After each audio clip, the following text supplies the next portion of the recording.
香港嘅投訴警察制度係一個兩層嘅架構，所有投訴警察嘅個案都會先交由投訴警察課處理同埋調查，然後將須匯報投訴嘅調查報告同埋所有有關嘅檔案資料交俾監警會審核。呢個制度嘅優點係可以確保每宗投訴嘅個案都會得到公平公正嘅處理，以獨立機構嘅身份客觀監察同埋覆檢警務處處長對須匯報投訴嘅處理同埋調查。你個死佬啊你！你上大陸滾！我對你咁好，你咁樣對我，你都對得我住啊你！你發癲自己揾法啦！我去大陸做嘢咋，你話我滾？我上去睇廠睇板咋，唔係我上去做嘢。你咁得閒同啲三姑六婆喺度打牌嘞喎！哦，你一講到出口啦，你真係嫌我唔做嘢啦！我係你老婆嚟㗎，你上大陸有冇話我聽啊？你而家真係當我冇到啦，係咪啊？你係咪真係唔認錯你？係咪啊？嚇！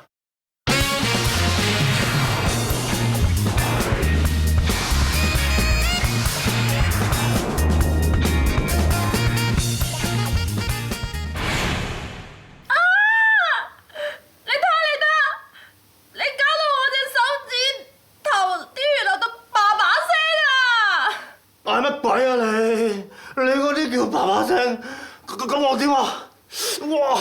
我哋都係靠面口揾食㗎嘛。同你講啊，睇醫生去咗去。衰佬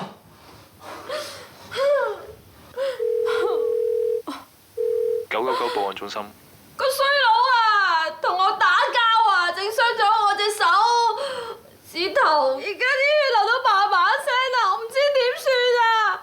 我淨係想揾個醫生睇下有冇事咋。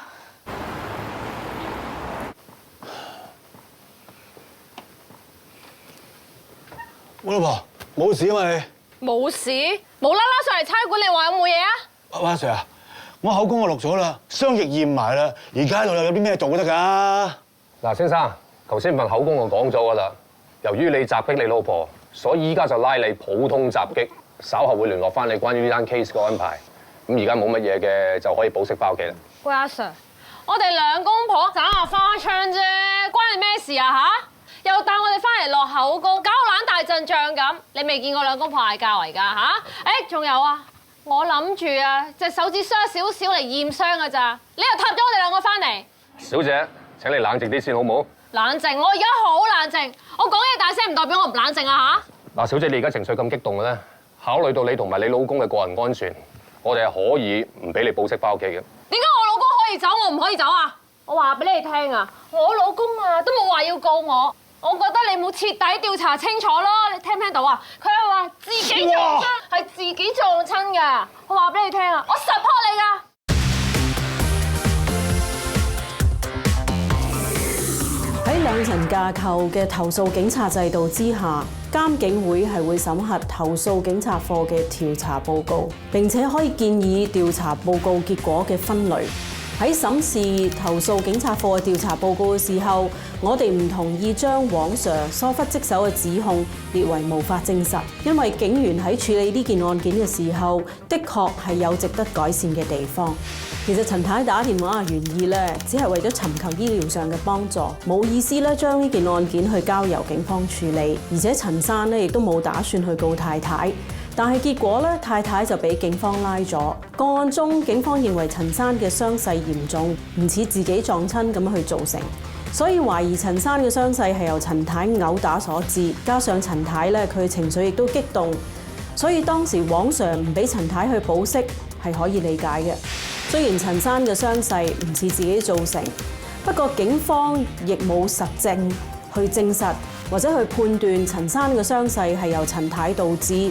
所以唔應該作主觀嘅判斷，唔准陳太保釋。所以監警會建議將黃 Sir 疏忽職守嘅指控嘅分類由無法證實改為無法完全證明屬實。無法完全證明屬實係指有關嘅指控有一定嘅證據，但係呢啲證據咧又未完全可以證實到指控，所以指控被列為無法完全證明屬實。對於警方處理同類嘅家庭糾紛，監警會認為有可以改善嘅地方，提議警方喺處理家暴嘅時候，可以盡量揾多啲支援俾受害人，而唔係去拘留其中一個當事人，避免其他家庭成員受到傷害。例如可以轉交社署或者其他嘅相關機構跟進。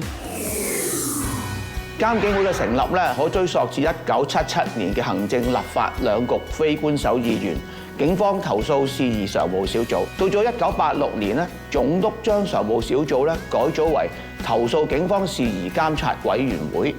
喺1994年，委員會咧被賦予獨立嘅地位，就係當時嘅警監會。喺1996年咧，當局咧向立法局提交條例草案，希望將警監會咧成為法定機構，清楚界定咧警監會嘅權力同職能，同埋鞏固咧喺處理投訴警察制度方面嘅角色。但係由於提出嘅部分修訂建議咧，會為當時投訴警察制度帶嚟根本性嘅改變，所以政府咧喺1997年咧係撤回條例草案。喺2004年開始咧，政府再次計劃為警監會賦予法律依據，提高公眾咧對兩層架構投訴警察制度嘅信心。於是再向立法會咧提交投訴警方獨立監察委員會條例草案。2008年，立法會通過獨立監察警方處理投訴委員會條例，簡稱監警會條例，並由保安局長指定喺2009年6月1號生效。原定嘅警監會咧，就係呢日咧正式成為法定機構，並改稱為監警會。唉，好心你係飛下你條仔啦，我覺得佢勁唔掂咯，獸醫嚟嘅咋？你有病又冇得揾佢睇，你好多貓狗要揾佢醫咩？嗱，我就嚟到你樓下噶啦，我唔該你啊，快啲撳定錢，我哋今晚一定要打返40個圈啊，係咁啊！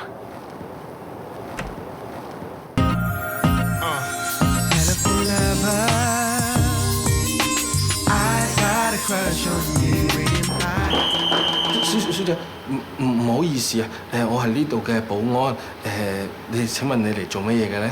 一睇你就知有保安啦，咁賣相都出賣咗你啦，14K 啊！啊，唔好意思啊，如果上去探朋友，介唔介意俾張身份證我登記咧？黐線，你邊位啊？你有權睇我身份證嘅咩？呢度啲人都叫我做新叔嘅，呢啲係大廈規矩，你唔俾我登記，我好難交代㗎。新叔，改個名都衰過人嘅，我理得你而家新定叔啫，你最好同我閃開啊！我識法律㗎，除咗警察之外，冇人可以睇我身份證。小姐，等等，小姐，唔好咁住，小姐，等陣先，小姐。See you later。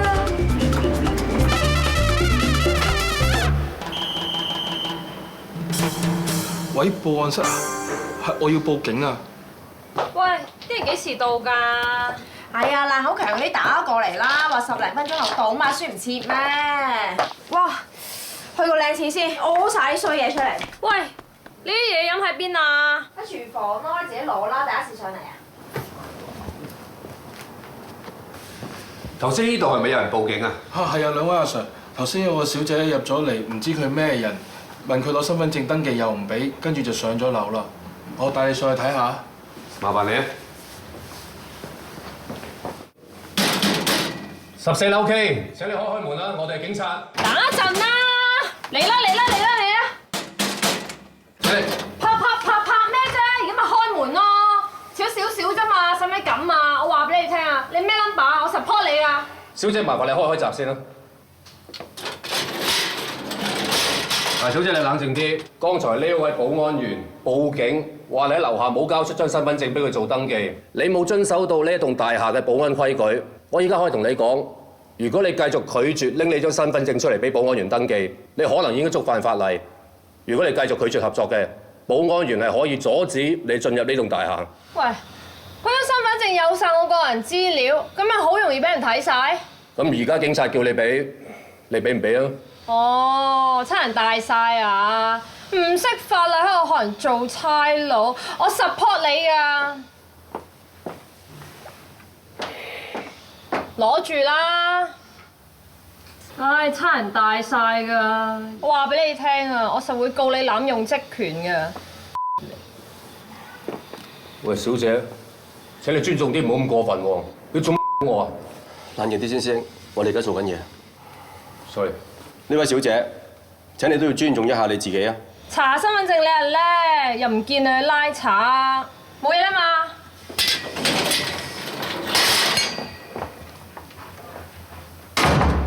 涉案人向警務人員作出粗言穢語，本人反問當事人點解？師弟，睇開啲啦！呢個世界咩人都有，只要我哋盡忠職守，做好自己嘅本分，就唔會有問題㗎啦。多謝先。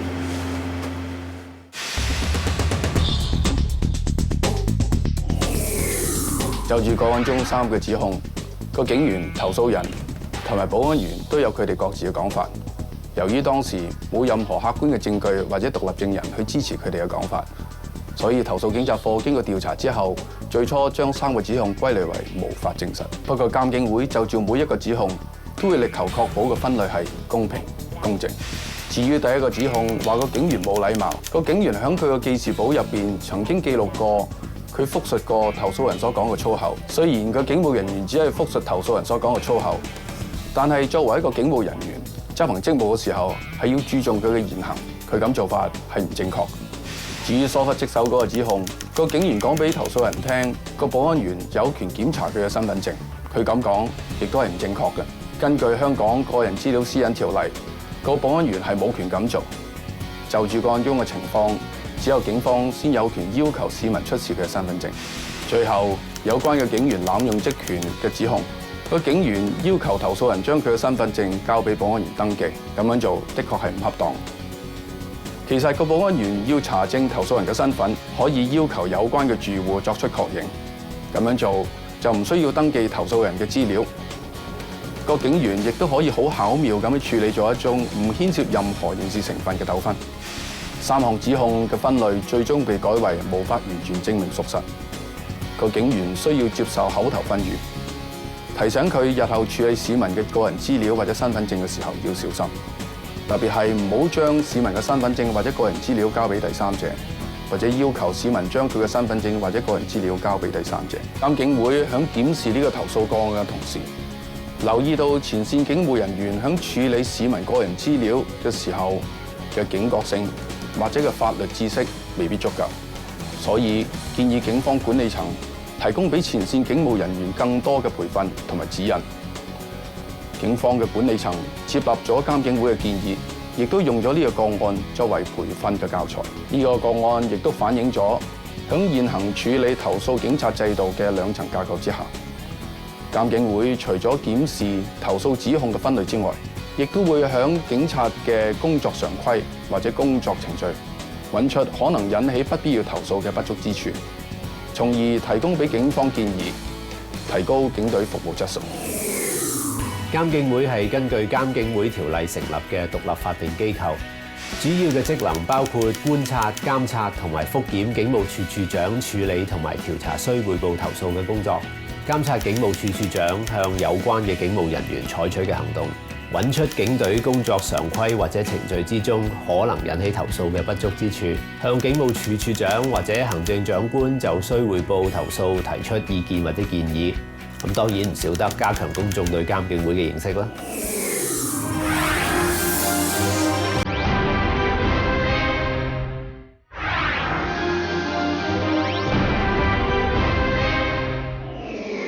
投訴警察制度咧係有2層架構㗎，係先由投訴警察課接收同埋調查須匯報嘅投訴，然後將完成嘅調查報告咧交俾監警會審核。監警會嘅秘書處咧可以就調查報告向投訴警察課提出質詢，要求投訴警察課澄清疑點，又或者提供更加多嘅資料，然後再交俾監警會委員審核。喺監警會完全同意咗投訴個案嘅處理之後咧，就會通過調查嘅結果。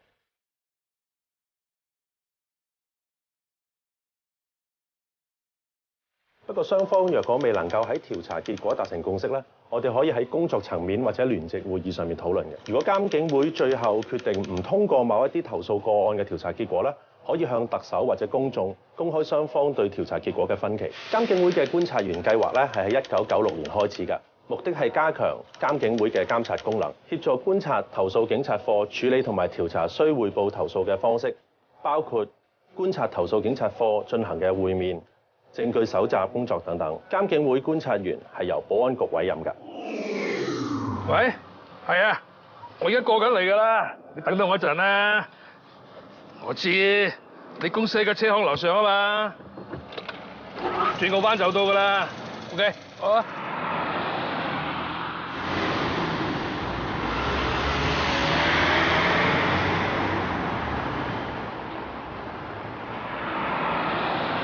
咦，唔係啊嘛，上到咁型。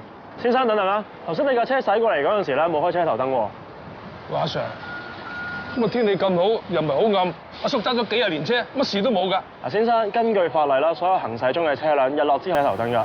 你睇下嗰啲街燈都開着晒啦。嗱，唔該，車牌同身份證啦。阿 Sir 啊，你借機會啦，我住喺隔離街㗎咋，我揸架車過嚟送件板俾個客，我就走㗎啦。唔該，車牌同身份證。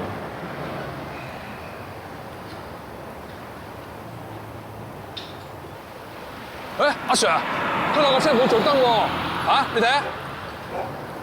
吓？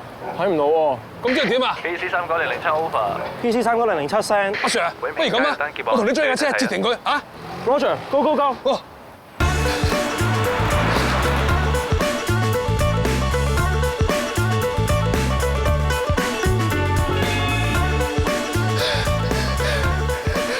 你個衰姐。阿 Sir 有冇搞錯？咁耐都唔嚟嘅。哥哥仔，頭先個差人咧？阿叔佢走咗咯喎。走咗？頭先佢大聲同我講，叫我高嘅喎。當我搏晒命去追，佢自己聲都唔聲就走咗。吓？佢一講完句高，差完你牌咪走咯。喂，杜叔，有封信俾你喎，差館寄嚟嘅喎。發生咩事啊？哦，可能我之前向投訴警察課投訴。而家有消息通知我啦，咩話？無法證實，有冇搞錯啊？明黑我阿叔啫，唔得，我要申請覆核。你都有證據先得㗎。係喎，個車房仔可以做證㗎嘛？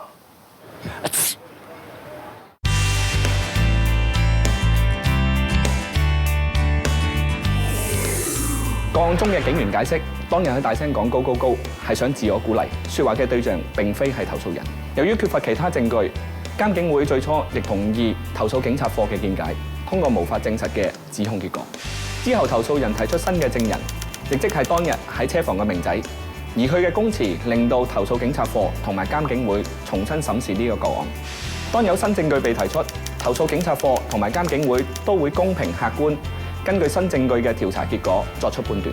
監警會更會將所有覆核嘅個案交由另一個委員組成嘅審核小組檢視。對於呢個覆核嘅個案，投訴警察課依然接受有關警員當日大聲講高係想自我鼓勵嘅解釋，而維持原判。當監警會喺考慮新證據之後，就質疑警員執勤期間當街大聲自我鼓勵有牽強之嫌。如果真係自我鼓勵，又需唔需要大聲到連車房嘅明仔都聽到呢？而作為警務人員，容許一個普通市民幫手追車，截查其他懷疑同樣違規嘅人，處理方式有待商榷。張 Sir 嘅舉動令投訴人覺得有被戲弄之嫌，而且影響警隊專業嘅形象，所以監警會將投訴張 Sir 嘅指控性質由最初嘅沒有禮貌改為行為不當，並建議將指控分類列為無法完全證明屬實。如果投訴人未能提出新嘅證據，投訴警察課就無需就個案重新展開調查，所以覆核嘅結果好可能係維持原判。即使調查結果有更改，都係由投訴警察課同埋監警會依新嘅調查結果作出公平客觀判斷。所以並唔係要求覆核嘅一方就係有優勢，有時結果可能會適得其反。其實除咗處理須匯報投訴嘅調查報告之外，監警會亦都積極透過唔同嘅途徑同不同嘅持份者聯繫溝通，聆聽佢哋嘅意見。近年警方處理唔少大型公眾活動，當中涉及傳媒、民間團體等等，監警會會分別同呢啲持份者會面溝通，再向警方提出改善嘅建議，有效履行監警會嘅職能。港股市民禱告，藍的召喚，請咁多位示威人士，大家保持冷靜。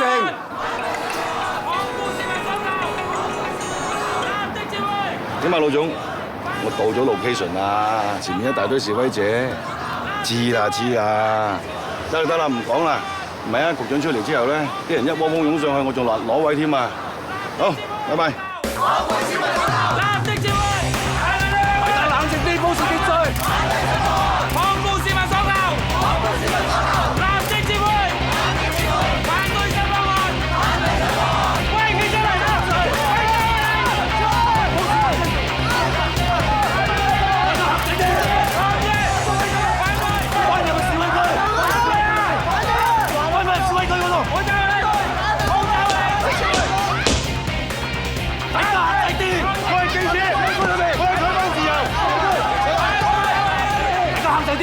翻返入示威區！真係好多人啦，快啲過嚟支援啦！頂住啦！老總啊，我啱搞掂晒啦。頭先啊，爭啲俾佢差到一嘢冚落嚟，眼都盲啊！放心啦，我幾時冇相交俾你睇喎？黐線啊！冇事啊！邊度使去醫院啊？而家翻嚟啦！好啦，我要投訴你哋警方。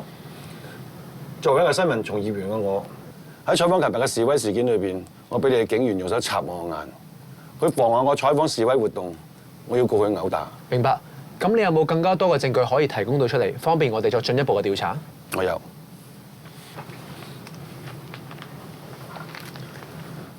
明白。如果我哋有進一步嘅消息，我哋會盡快通知你。對於上一次我嘅投訴，你哋警方將我個案列為無法追查，我感到非常之不滿。明明有晒相，見到成隻手喺塊面度，亦都好清楚見到你同事嘅制服，點解揾唔到邊個襲擊我啊？唔好勞氣住。咁你有冇新嘅證據可以提供到出嚟啊？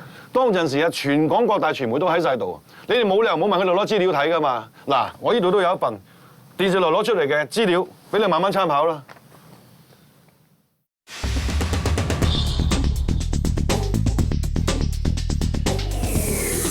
根據監警會條例，投訴嘅調查工作係由投訴警察課負責，但係監警會就可以會見投訴人、被投訴人或者其他證人，以澄清事項。以呢個個案為例，黃 Sir 同投訴警察課解釋，當時情況混亂，佢俾示威者推撞，所以導致佢同附近嘅人士有身體嘅接觸。投訴警察課認為冇足夠嘅證據證明指控屬實，所以就建議將指控列為無法證實。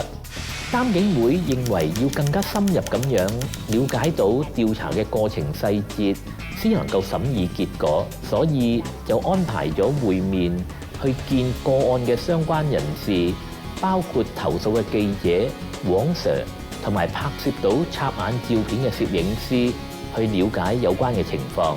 投訴嘅記者喺會面嘅時候表示，喺事發之後佢要繼續工作，所以佢就冇即時作出投訴。而佢亦都表示，黃 Sir 並冇阻撓到佢其他採訪嘅工作。另外，黃 Sir 就呈交咗一張由另一間報館所拍攝嘅照片，顯示到當時警員正努力咁樣阻止示威者向前推撞。由於當時嘅情況十分之擠迫同混亂，所以佢需要移動身體同雙手先可以保持到平衡，就冇留意到自己手擺咗喺投訴人嘅面上。監警會亦有聯絡到嗰位攝影師，但係佢指出嗰張照片只不過係佢拍好多張照片其中一張，亦都係嗰張先至有報章刊登。因此佢個人認為嗰張照片唔能夠證明黃 Sir 當時有意毆打投訴人。黃 Sir 當時嘅動作只不過係佢混亂之中嘅即時反應。監警會綜合呢啲會面所得到嘅資料，亦都研究有關嘅新聞報導，認為當時黃 Sir 無可避免咁樣要同在場嘅人士有頻繁嘅身體接觸。佢嘅解釋亦都合理可信，因為有足夠嘅理由令監警會信納當時黃 Sir 並唔係故意毆打記者，所以就建議投訴警察課將嗰個指控由無法證實改為並無過錯，而呢個建議亦都得到接納，最後監警會就還咗黃 Sir 一個清白。為咗確保監警會工作嘅效率同埋表現咧，我哋承諾，無論親臨或者致電嘅查詢，我哋都會作出即時嘅回應。至於書面嘅查詢咧，我哋會喺10日之內作出回應。喺監察投訴方面，我哋就會喺3至6個月之內完成我哋嘅審核工作。